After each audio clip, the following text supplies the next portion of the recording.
अगर इक्वलिटी चाहिए फिर ट्रेन बस मेट्रो में सीट रिजर्व क्यों चाहिए आपको? तो बहुत लोगों का ऐसा प्रश्न है कि अगर सभी को इक्वलिटी चाहिए फिर मेट्रो बस ट्रेन में लेडीज के लिए सीट रिजर्व क्यों रहता है? तो कल मेरे एक मित्र ने एक वीडियो शेयर किया था जहां पे एक महिला जिनका नाम नलिनी भट्टाचार्य जी हैं, वो कह रही हैं कि लेडीज के लिए सीट रिजर्व नहीं होना चाहिए, चाहे वो बस मेट्रो या ट्रेन हो। उनके हिसाब से सीट रिजर्व सिर्फ उन्हीं के लिए होना चाहिए, चाहे वो हैंडीकैप हो, सीनियर सिटीजन हो या फिर प्रेग्नेंट औरतों के लिए। बाकी किसी के लिए सीट रिजर्व नहीं होना चाहिए। जो लेडीज सीट रिजर्व है तो इसका वो गलत फायदा उठाती हैं, मिसयूज करती हैं वगैरह वगैरह उन्होंने कहा। तो मेरा कहना है कि मेरे हिसाब से सीट किसी के लिए रिजर्व नहीं होना, चाहे वो सीनियर सिटीजन हो या हैंडीकैप हो, किसी के लिए नहीं होना चाहिए। लेकिन हम लोग जापान में नहीं रहते हैं।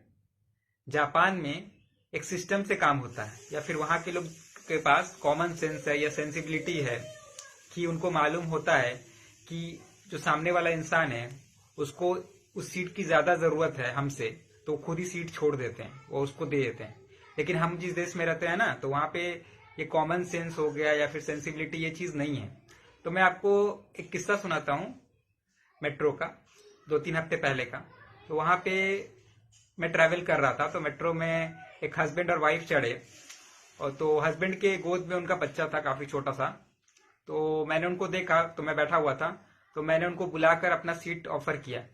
तो उन्होंने अपनी वाइफ को बैठा दिया और बच्चे को उनको दे दिया, अपने वाइफ को, और उन्होंने थैंक यू भी बोला मुझे। तो आप बताइए कि मुझे ये मैंने नोटिस किया कि जो हस्बैंड है उनको सीट की जरूरत है, या मुझे लगा कि हाँ वो अपने बेबी को कैरी कर रहे हैं तो उनको सीट दे देना चाहिए।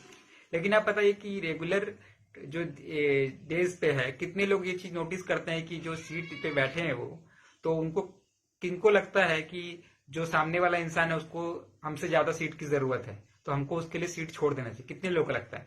आपको मैं बताता हूँ कि मैं कितने सालों से ट्रैवल कर रहा हूँ ट्रेन बस में, और जहाँ पे सीनियर सिटीजन के लिए सीट रिजर्व रहता है वहां पे बहुत सारे मेरे जैसे मेरे एज के ही लोग बैठे रहते हैं, चाहे वो लड़के हो या लड़कियां हो। और सीनियर सिटीजन आने के बाद भी वो उठते नहीं हैं, और बहुत बार बोलने के बाद वो थोड़ा बहुत एंग्री, गुस्से हो जाते हैं या फिर उनसे आर्गुमेंट करने लगते हैं।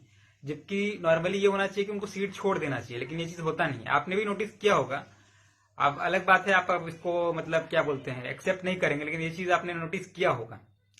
तो आप बताइए कि जब ये चीज सीनियर सिटीजन के लिए ऐसा कर रहे हैं, तो सोचिए कि अगर सीट रिजर्व नहीं होगा लेडीज के लिए, तो आपको लगता है कि महिलाएं सीट पे बैठ पाएंगी? जिस तरह से हम लोग आज हमारे पॉपुलेशन, जिस तरह से ट्रेन बस या मेट्रो में उठते हैं हम लोग, जिस तरह से सीट पे बैठते हैं जो पुरुष वर्ग है, आपको लगता है कि महिलाएं सीट पे बैठ पाएंगी अगर उनके लिए सीट रिजर्व नहीं होगा? तो आप सोचिएगा थोड़ा इस बारे में।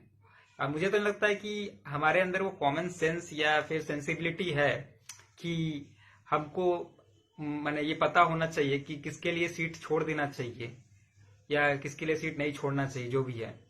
तो ये चीज आप पहले सोचो कि आप कितना ये चीज फॉलो करते हो और कितना आप सोसाइटी में लाना चाहते हो। खुद फॉलो करो पहले, फिर बाद में ये सोचना कि क्या सीट रिजर्व होना चाहिए नहीं होना चाहिए। धन्यवाद।